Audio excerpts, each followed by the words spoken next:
Alors, chers amis pêcheurs, bonjour. Chers abonnés, bonjour. J'espère que tout va bien pour vous. Moi, ça va.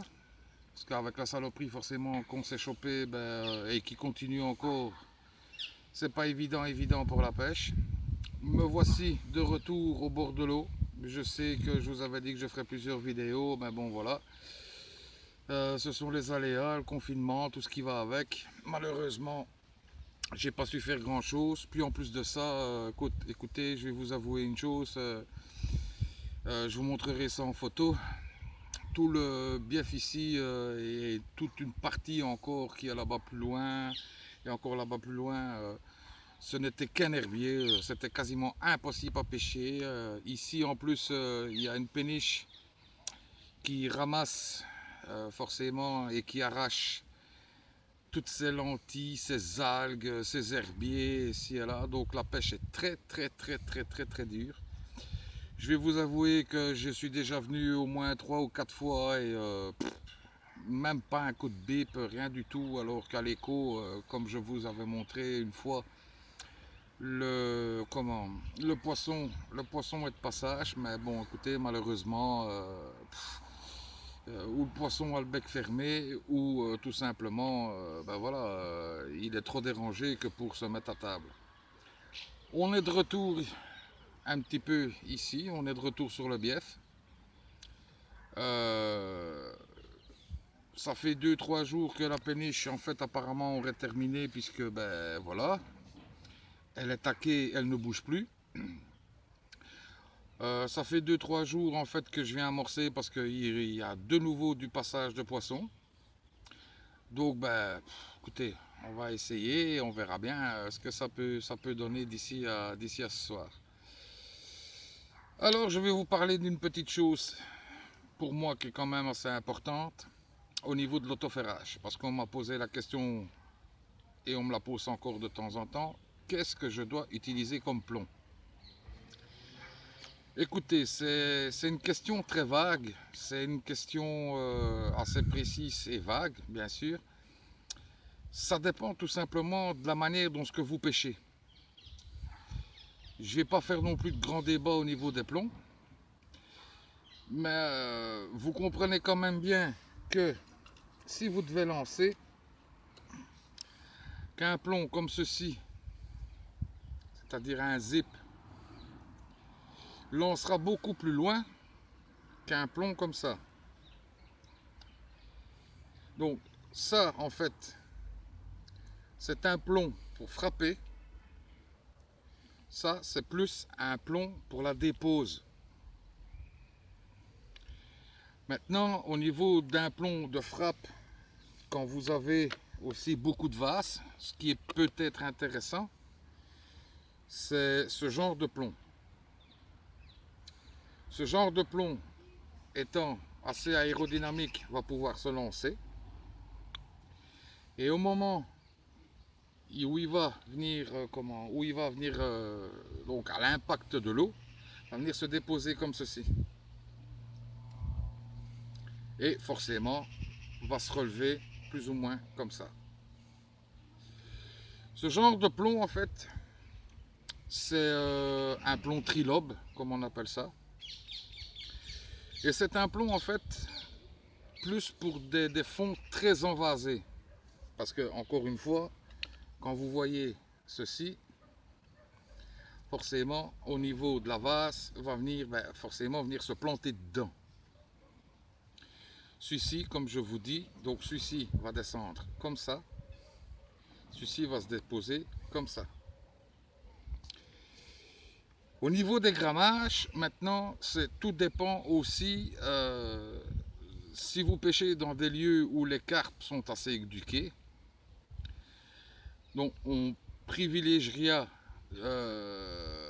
donc on va privilégier des plombs un peu plus lourds au niveau de l'autoferrage.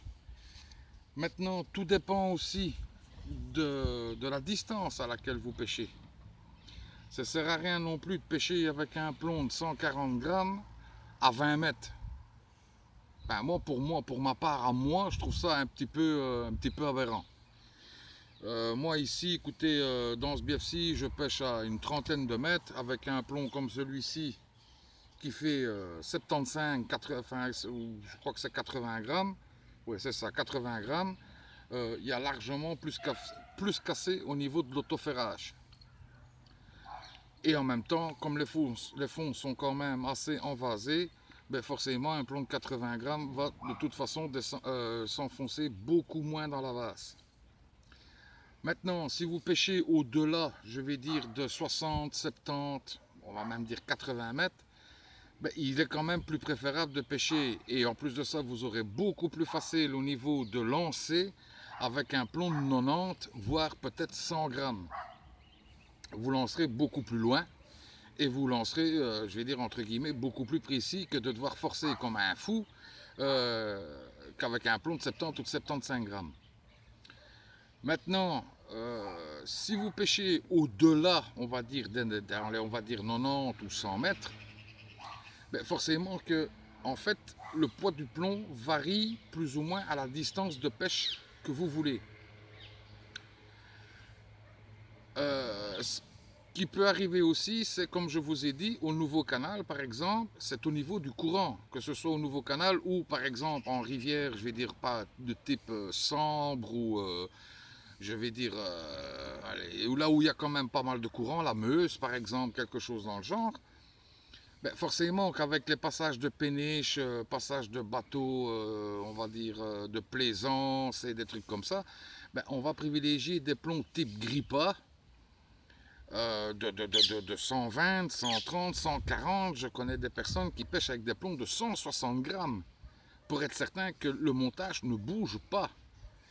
Et encore une fois, on ne va pas aller pêcher avec un plomb de 160 grammes à 20 mètres ou 20 ou 30 mètres de distance. Enfin, moi, je trouve ça complètement con. Personnellement, je trouve ça complètement con.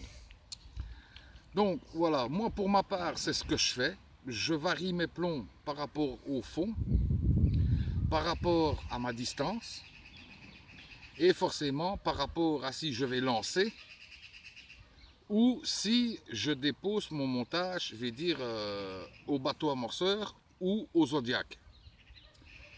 Voilà, c'est tout ce que je pouvais vous dire plus ou moins sur les plombs.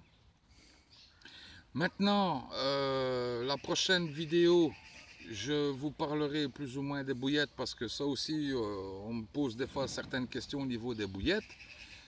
C'est une question très vague, mais bon, je ne vais pas attaquer là-dessus ici. Je vous reprends comme d'habitude, je peux vous dire que ça, par rapport à ce que, ben, si on fait quelque chose ou pas. Je vous répète encore une fois, pour l'instant, c'est hyper dur. J'ai des potes qui sont même en lac où ils ne touchent quasiment rien. Et je ne sais pas, est-ce que c'est dû au fait que, ben voilà, est-ce que c'est dû avec cette putain de maladie, est-ce que c'est dû aux températures plus qu'élevées qu'il y a eu jusqu'à présent, je ne sais pas, je ne saurais pas vous dire. Là, écoutez, moi je vous dis à l'écho, ici sur le Bief, il y a du passage de poissons, et pas qu'un peu, mais elles sont bec fermé depuis facilement, on va dire 3 semaines, même, je vais même dire même plus de 3 semaines. Donc j'espère que je vais pouvoir enfin toucher quelque chose aujourd'hui.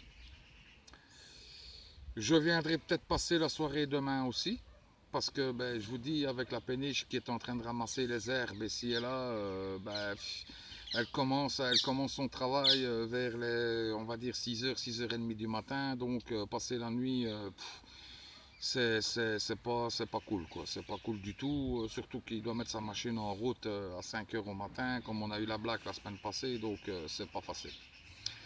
Donc je vous dis à tantôt, et ciao ciao.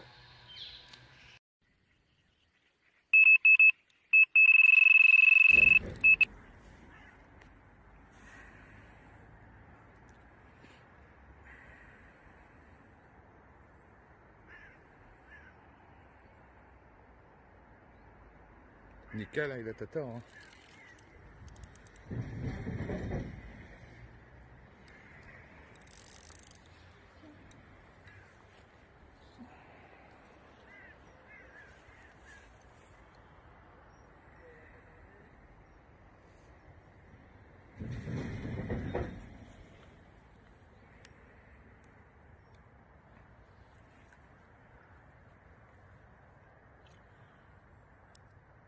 Ouais, elle n'est pas prête à se laisser revenir, hein? Non. Hein?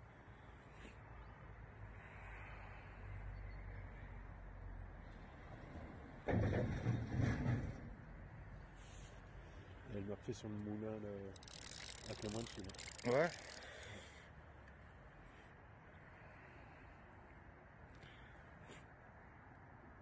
Comme quoi, en plus de ça, le plus beau dans l'histoire, les gars, c'est que il y a un tracteur qui passe. Il y a le poteau qui me fait Corbien. Oh putain, quel bordel qui me fait. C'est à ce moment-là qu'il a le départ. Comme quoi, vous voyez qu'à la limite, elles se sont même habituées, elles s'habituent même des fois au bruit du passage d'une voiture ou un truc comme ça, quoi.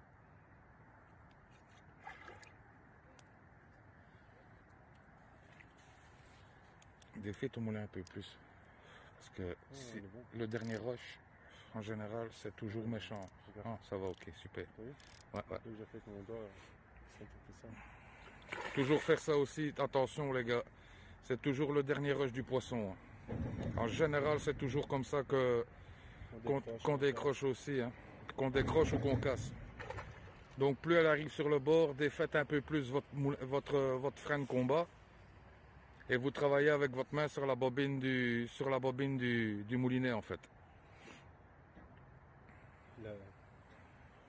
Le départ de la dernière chance.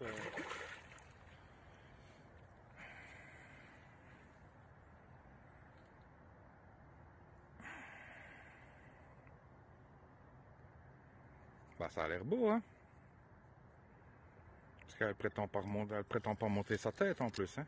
Non. Et alors, c'est comment? Je vais vous expliquer aussi que, comme quoi, quand vous pêchez le canal, toujours essayer de trouver une différence, une pile de pont, un escalier, comme je vous avais déjà expliqué, un bête poteau en bois ou un truc comme ça. Croyez-moi, elle tourne là, elle tourne alentour. Ça, je peux vous l'assurer.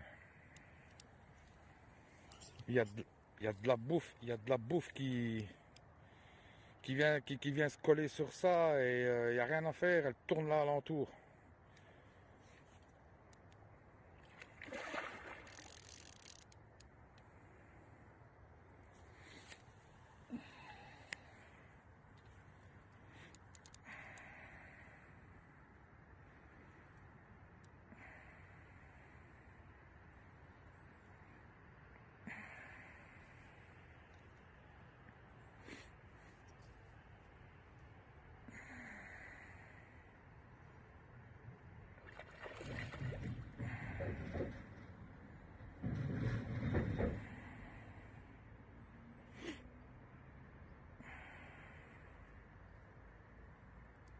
Elle n'est pas contente, hein? Non.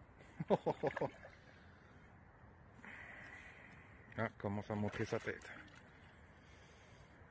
Voilà. Une grosse. Oh, il y a moins de kilos.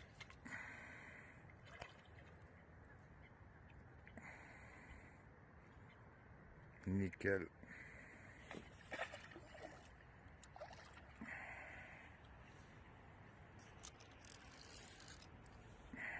Pourquoi t'es parti de ce rapport avec toi? Moi je tire pas. Je laisse faire. Je laisse fatiguer. Ouais, faut tourner en rond tout ça.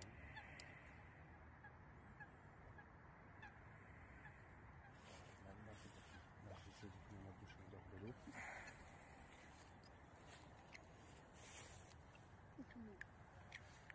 Et c'est que ça. Boum, boum, boum. Ça fait tic, ça fait tout. Bouillette, monster crab. Voilà, ça c'est le poteau avec le départ qu'il vient de vous faire. Une belle petite. Ah ouais, une belle noire, hein. Super, super Mike, bien joué. On va être obligé de la remettre avec l'épuisette, ou sinon avec le béton, elle va se faire trop mal. Donc on n'a pas trop le choix, je suis désolé.